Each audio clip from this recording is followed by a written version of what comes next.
1 week from today, NASA's going to launch its final space shuttle mission. And we'll be turning the page on a remarkable period in America's history in space while beginning the next chapter in our nation's extraordinary story of exploration. From the early exploits of Daniel Boone, Lewis and Clark, and Robert Peary, to the breakthrough journeys of Alan Shepard and John Glenn, Americans have always been a curious people, bold enough to imagine new worlds, ingenious enough to chart a course to them, and courageous enough to go for it. And the gifts of knowledge and innovation that we have brought back from the unknown have played their part in the building of a more perfect union. Some say that our final shuttle mission will mark the end of America's 50-year dominance in human spaceflight. As a former astronaut, as the current NASA administrator, I'm here to tell you that American leadership in space will continue for at least the next half century, because we've laid the foundation for success, and for us at NASA, failure is not an option. Once again, we have the opportunity to raise the bar, to demonstrate what human beings can do if we're challenged and inspired to reach for something just out of our grasp, but not out of our sights.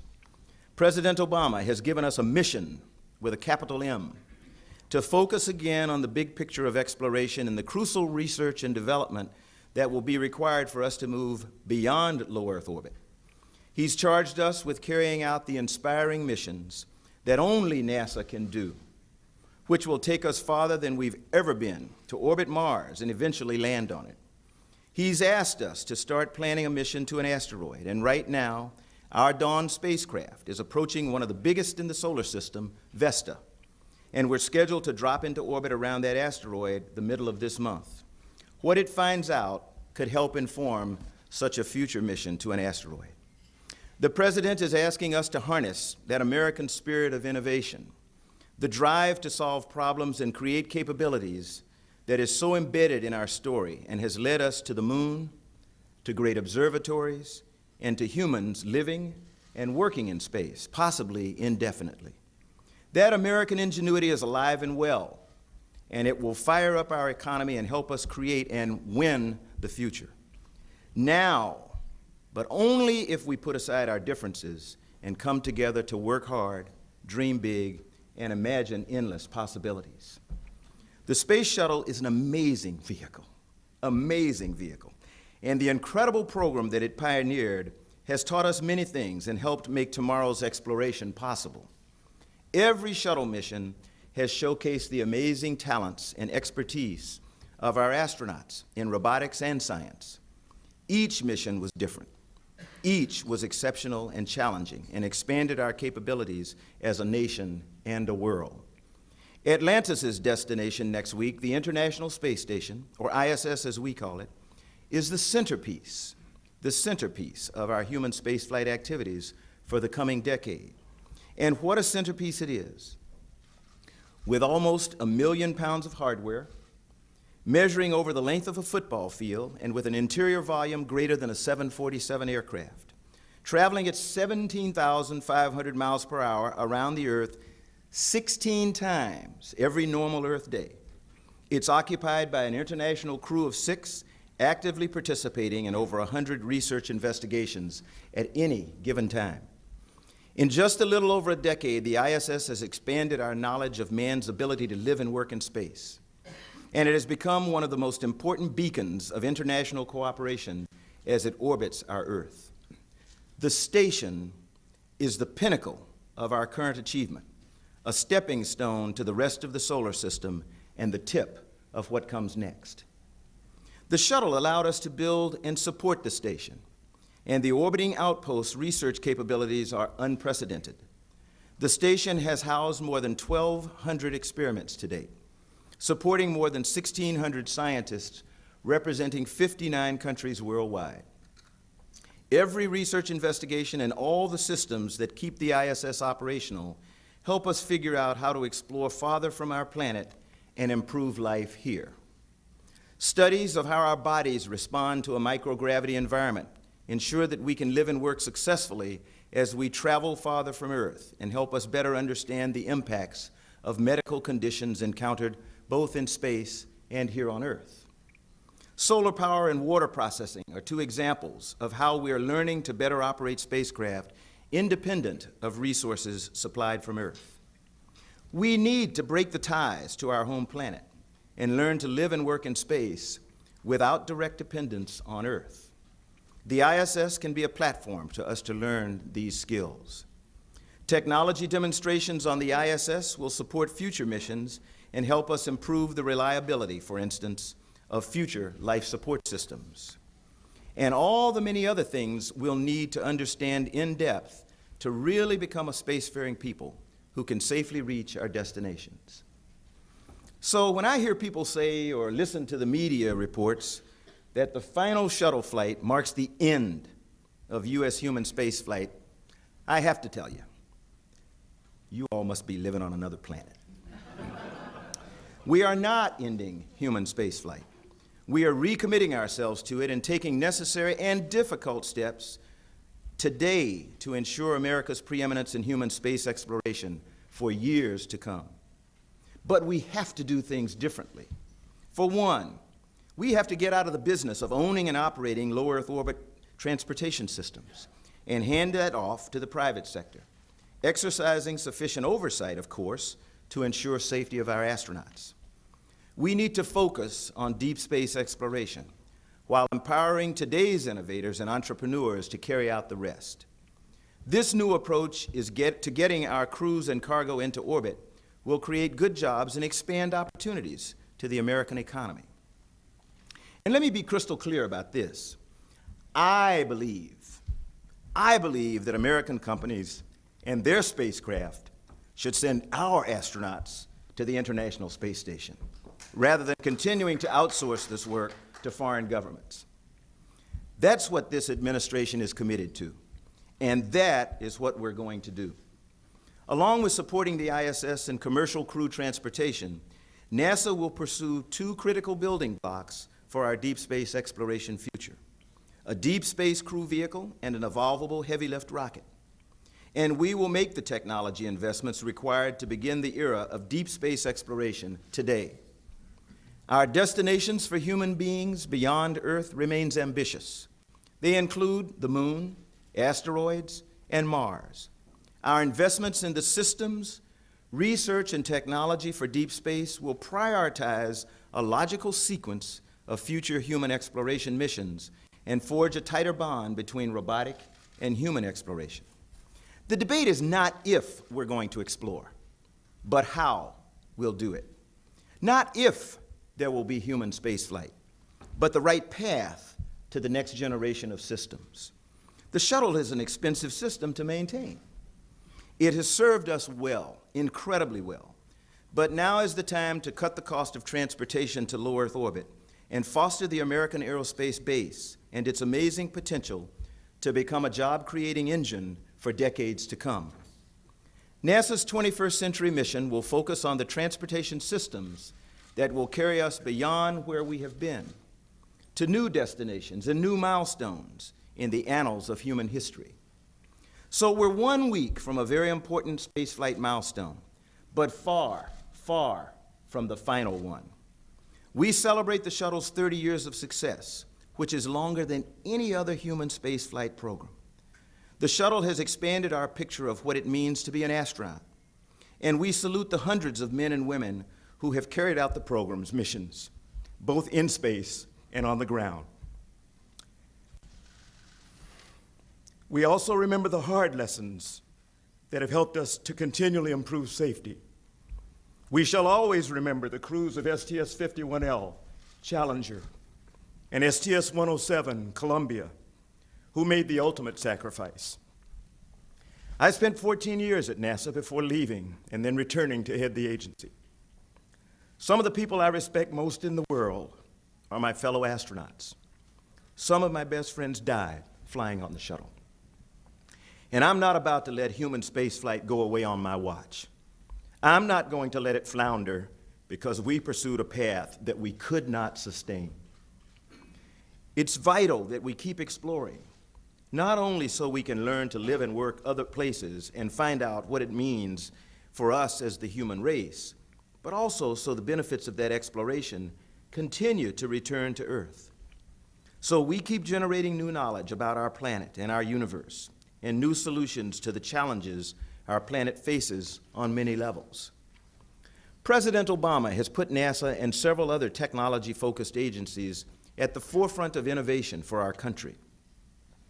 We're pleased to be an essential part of this national focus on research and development, which will greatly improve our future and give coming generations more choices in how they face planetary challenges and seek knowledge about the universe beyond. We will maintain and grow U.S. leadership in space and derive all the benefits that flow from it. Tomorrow's space program is taking shape right now. Earlier this year, I made a decision to base the new Multi-Purpose Crew Vehicle, or MPCV, our Deep Space Crew Module, on the original work we've done on the Orion capsule. The spacecraft will carry 4 astronauts for 21-day missions and be able to land in the Pacific Ocean off the California coast. It's designed to be much safer during ascent and entry than the shuttle. We're nearing a decision on a heavy lift rocket, the Space Launch System, or SLS, and we'll announce that soon. Complemented by a host of technology developments, these 2 systems will open up the entire solar system to us. I've established program offices for both MPCV and SLS at the Johnson Space Center in Houston and the Marshall Space Flight Center in Huntsville, Alabama, respectively. I've established our Commercial Crew Program Office at the Kennedy Space Center, and we're going to work on upgrading the center's launch facilities, one of our most valuable national resources, to accommodate more kinds of users. And speaking of those facilities at KSC and across the agency, we've had a tremendous interest from our commercial space partners in reusing or leasing these assets, and are close to making some major announcements about them soon. The reuse of our unique NASA assets, like the orbiter processing facilities, will help these companies keep their costs down and create jobs for the space industry of tomorrow. The Mid-Atlantic Regional Spaceport is taking shape at our Wallops Flight Facility in Virginia. One of the first customers will be Orbital Sciences Corporation with its Taurus II rocket. Last week, we issued a call for proposals for mission concepts studies of a solar electric propulsion system demonstration. Just one of the many technologies we need to advance and validate as we seek to reach those farther destinations. Consider how the architectural options for human exploration of our solar system will change as we develop space technologies for which there is wide consensus we need.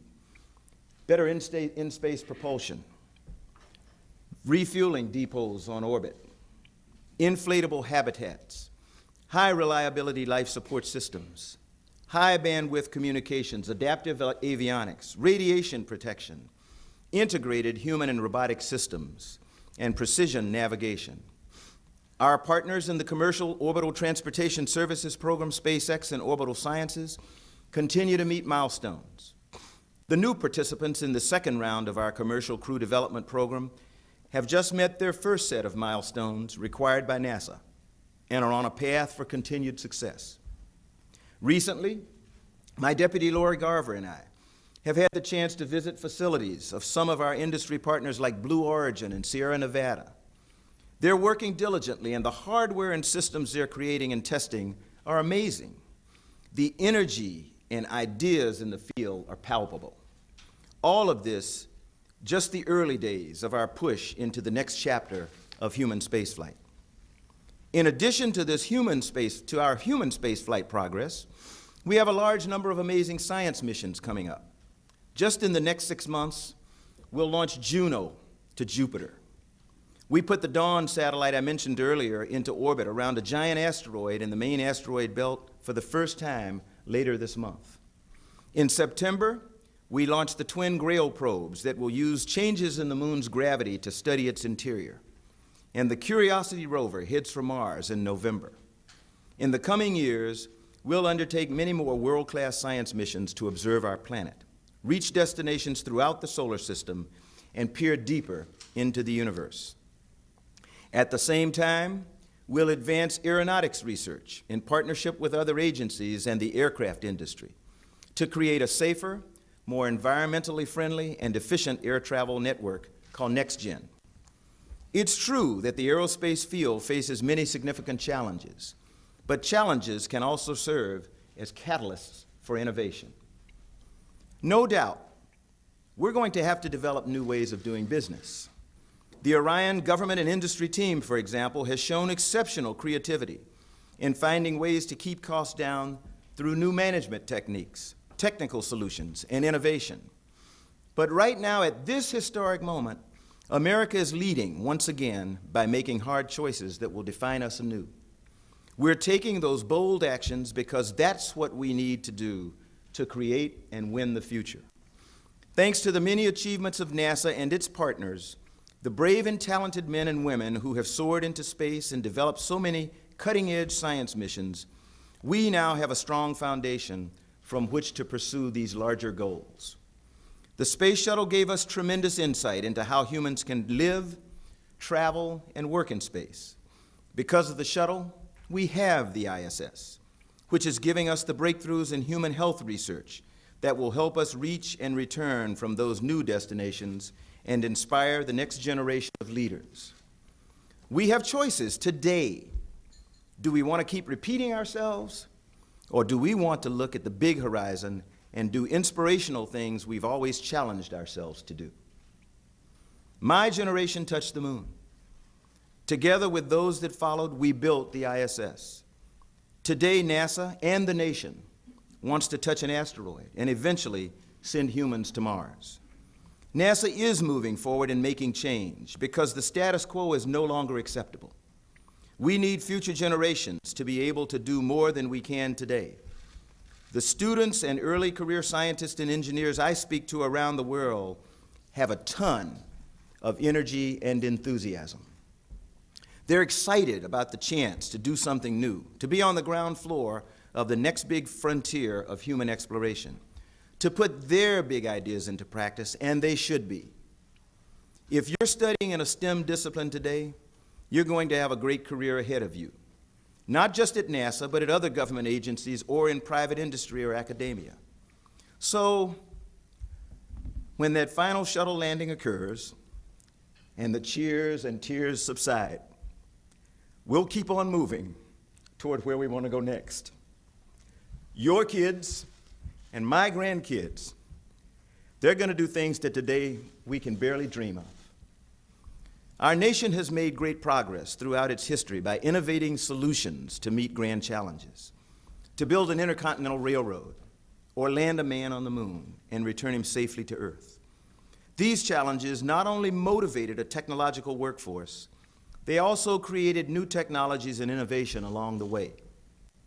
These achievements inspired generations to pursue challenging goals, created new industries, and ultimately improved our country and our world. 50 years ago, a young president gave NASA a grand challenge, one chosen not for its simplicity, but for its audacity, to, as I quote, best measure and organize our collective energies and skills, unquote. In accomplishing that goal, NASA not only defined America, it made a lasting imprint on the economic, national security, and geopolitical landscape of our time. Today, we have another young president, Barack Obama, who has outlined an urgent national need to out-innovate, out-educate, and out-build our competitors, and create new capabilities that will take us farther into the solar system and help us learn even more about our place in it. President Obama not only honors the Kennedy space legacy, but also, again, challenges this nation with his vision for the next era of exploration. And let me tell you, NASA is ready for the grand challenge. Thank you all for blessing me by allowing me to be here.